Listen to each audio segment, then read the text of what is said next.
timing na nagpalabas kayo ng statement na mag-iikot-ikot kayo dito sa buong Pilipinas at saka nasama yung Mindanao. And then, ayun, sobrang saya naming lahat. Kasi of course si Colonel Busita na nakilala namin na yung slogan nyo na pagtama, kampi-kampi tayo. Sorry for my expression kasi parang naririndi akong naiinis ako kapag naririnig ko yung mga ganyang salita na hindi ko alam kung ano mga tumatakbo sa isip nyo. So lumapit kayo dito sa amin sa Mindanao, nanghingi kayo ng support. And yes, aaminin namin, kasalanan namin, hindi kami nag-research ng maayos kung sino ba naman yung mga taong nasa background ng One Rider Party List na yan. Kasi ang dami yung connection eh.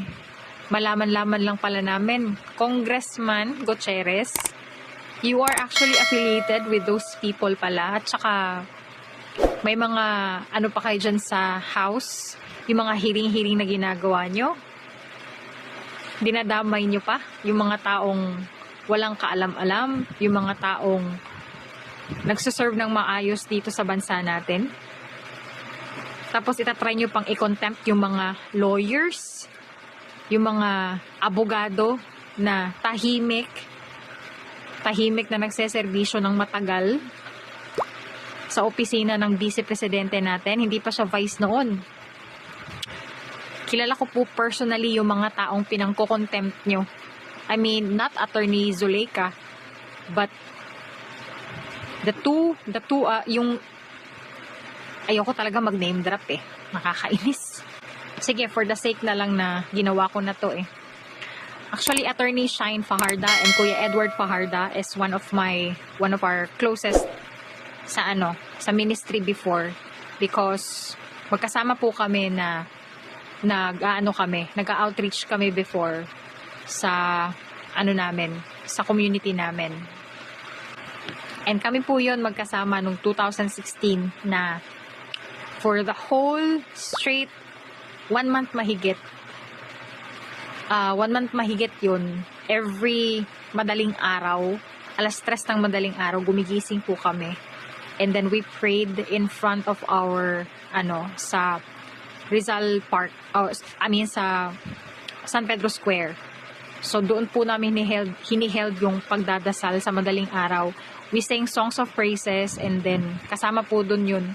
So yung alam mo yung sakit na mararamdaman mo na yung mga taong kilala mo, yung mga taong nagse-serve ng totoo, may genuine heart in serving the community, the Philippines, this country.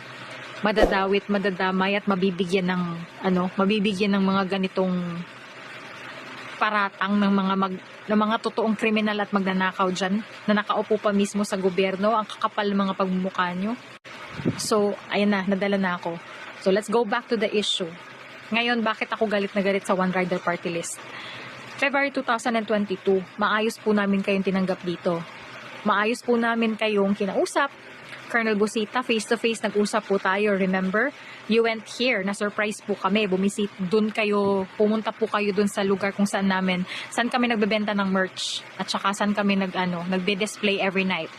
So, nagulat kami dumating kayo, kasi binitbit kayo ng kasamahan namin, isa sa mga leader namin na isa ding naghirap, nagkaroon ng problema, binaliwala ang personal niyang panghanap buhay para masamahan ka dito. Kilala mo kung sino yon. Alam mo po, Colonel Busita, kung sino yung binabanggit ko ngayon. Muntika na po silang maghiwalay ng asawa niya dahil lang po mas pinili kayong suportahan dito at matulungan kayo. Pero anong ginawa nyo? Sa loob ng 3 taon, wala kaming hiningi sa inyo. Hindi naman kami lumapit. Kayo naman yung lumapit dito sa amin eh. Wala kaming hiningi sa inyo, ni singkong duling. Kayo yung nag-offer na tutulong kayo for the medical assistance for the riders and their families when it comes to medical assistance. So it's the same, parang lingap lang din. DSWD, magbibigay ng GA o yung guarantee letter. So para sa akin, hindi naman yung tulong na ibibigay nyo, parang manggagaling lang din sa budget ng taxes ng taong bayan, which is lahat naman ng Pilipino or lahat naman ng members siguro ng nasa riding community nagbabayad din ng tax. So nanggaling rin sa amin yung perang yun. It's just a guarantee letter na hindi ko alam yung guarantee letter na pinagsisend ko tsaka yung mga request na pinagpapasapasahan nyo kung kahit saan-saan. Wala po kami natanggap. Tsaka ito pang pinaka nakakainis ha.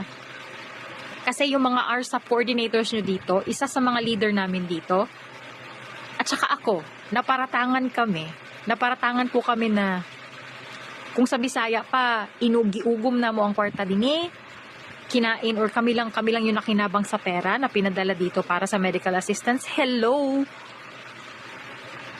Nakakahiya kayo? Nakakainis po kayo.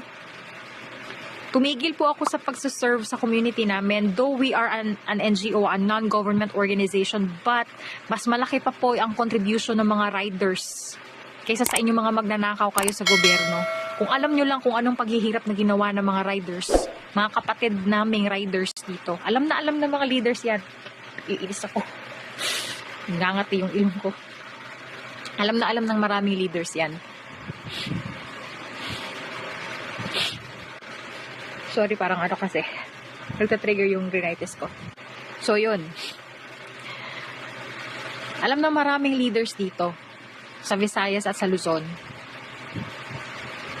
Lahat ng clubs, lahat ng mga nasa riding community, we do our own efforts. We shell out our own money. We do our own efforts to help the community. Meron kami mga projects sa community service, cleaning our nagko-community activity, tree planting, cleaning our beaches or shorelines, lahat yung mga ginagawa namin mga activities na ganyan para may makontribute naman. Pero we are the least people na hindi pinapansin at lagi kami nadi-discriminate. And you know, Congressman Busita, we are so happy nung nalaman namin na tumakbo ka bilang representative ng One Rider Party List, which we thought na ikaw yung front runner, ikaw yung nasa front line. Malalaman na lang namin na may isang Rog Gutierrez pala na tinuturing ni VP Inday na isa sa mga young guns. Hindi ka namin kilala, Rog. Attorney Rog, hindi ka namin kilala. With all due respect, hindi ka namin kilala. Wala kaming kilalang Rog Gutierrez inside the riding community or whoever those people na gusto naming suportahan. Malalaman na lang namin na may mga connections kayo sa mga magnanakaw sa gobyerno. Tapos kami pa yung mababahiran ng kasalanan ngayon kasi hinahanapan kami ng sinisingil kami ng mga nasa riding community, ng mga pasyente ng pamilya, kung nasa na ba yung tulong na pinangako nyo sa aming lahat na hindi naman namin hiningi sa inyo. Kayo ang nangako pero hindi namin hiningi. Tsaka kayo yung nagbigay sa amin ng information, 'di ba? Na nagulat na lang kami. Tumawag yung kasamahan nyo sa One Rider. Tumawag dito sa isang leader namin sa Butuan.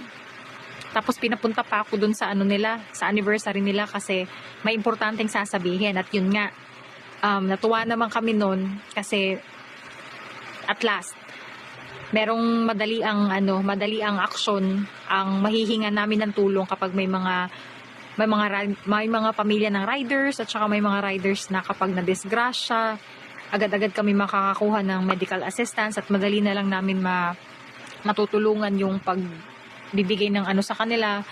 Which is dito sa Davao, hindi naman mahirap gawin yan kasi may malasakit po kami. Madali po kami makakalapit agad-agad kay Senator Bongo.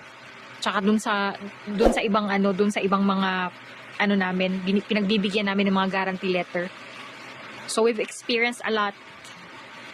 And then masaya kami kasi nga pinupush nyo din yung advocates nating mga riders na magkaroon ng safer streets.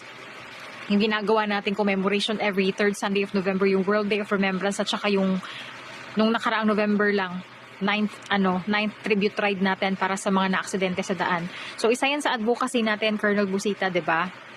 So nag-usap tayo, face to face tayong nag-usap diyan sa nung kasagsagan nga na pumunta kayo dito. Ang dami niyo pong sentiments, ang dami niyo pong binanggit about dun sa problema niyo diyan sa Luzon, problema niyo diyan sa mga politiko na Hindi ko alam, hindi naman namin wala naman kaming anong tawag dyan, hindi naman namin problema yung pinoproblema niyo dyan sa Kalakhang, Maynila. So kami dito sa Davao, we supported you. Sumuporta kami, binigay namin yung request nyo, nagpa-convoy kayo dito, sunod-sunuran yung mga riders namin dito, inabangan kayo kung saan sa ang region. Tuwang-tuwa kaming lahat dito. Kasi nga, ikaw yun eh. Si Colonel Busita yun eh. Nagtatanggol sa mga riders na inaapi. Ngayon, hindi namin alam kung tagapagtanggol ka pa ba namin, Colonel Busita, o maaasahan ka pa ba namin. Ano ba yung connection nyo pa rin? Kasi tahimik po kayo eh. Hindi ko alam kung maaasahan pa ba namin kayo. Yung mga nalalaman ko na nasa likod nyo, yung mga politikong nasa likod nyo, yung mga magnanakaw, yung mga nangkakamkam, ang lahat ng mga